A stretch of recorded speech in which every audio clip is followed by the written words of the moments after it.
Des monstres terrifiants, des Jedi ou encore des super méchants. Cela fait plusieurs mois que les fans de jeux vidéo et de séries attendaient le grand retour du Comic-Con Africa.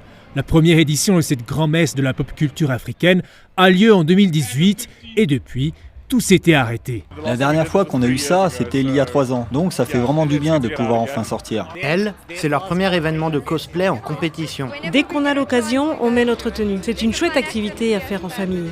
Pour ces cosplayers, l'événement phare de ce week-end de 4 jours, c'est le concours de la meilleure tenue. Et puis il y a quelques célébrités internationales, comme Jamie Campbell Bower, star de la série Stranger Things. Dans l'allée des artistes, ce dessinateur et auteur de BD zimbabwéen s'inspire de l'actualité sud-africaine pour développer son héroïne. La plupart des super-héros vont taper les criminels. Elle ne pense pas que ça fonctionne, parce qu'arrêter un crime à la fois, ce n'est pas assez. L'histoire de Captain South Africa, c'est qu'elle veut changer le pays dans son ensemble. Donc ces méchants, ce sont les milliardaires, les gens qui reçoivent des pots de vin, les gens qui entretiennent le système. C'est le capitalisme le grand méchant.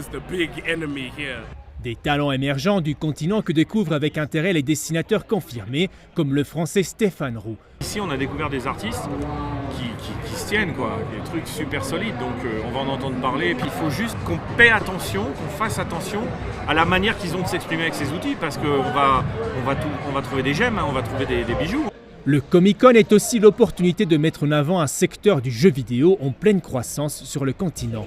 À côté des tournois professionnels de l'e-sport, des développeurs embryonnaires tentent de se faire connaître. C'est le cas de ce tout nouveau studio entièrement féminin qui s'est lancé dans la création de jeux vidéo. En ce moment, on travaille sur ce jeu qui s'appelle Construire avec Sizwe. C'est sur la quête d'une fille guerrière pour devenir le bras droit du roi Zulu. Si ce Comic-Con permet de mettre en avant ceux qui font bouger la pop culture en Afrique, l'organisation de l'événement au bout de l'hémisphère sud a été un défi pour les organisateurs, mais un défi gagnant. C'est un long voyage pour venir ici, donc ça demande aux stars de prendre un peu plus de temps pour venir au Comic-Con Africa, comparé par exemple au Comic-Con de New York. Mais une fois qu'ils sont là, ils adorent le pays, donc venez. Depuis sa création en 2018, l'expansion du Comic-Con Africa montre néanmoins un intérêt certain des Sud-Africains pour ce type d'événement. Plus de 70 000 visiteurs sont attendus d'ici dimanche.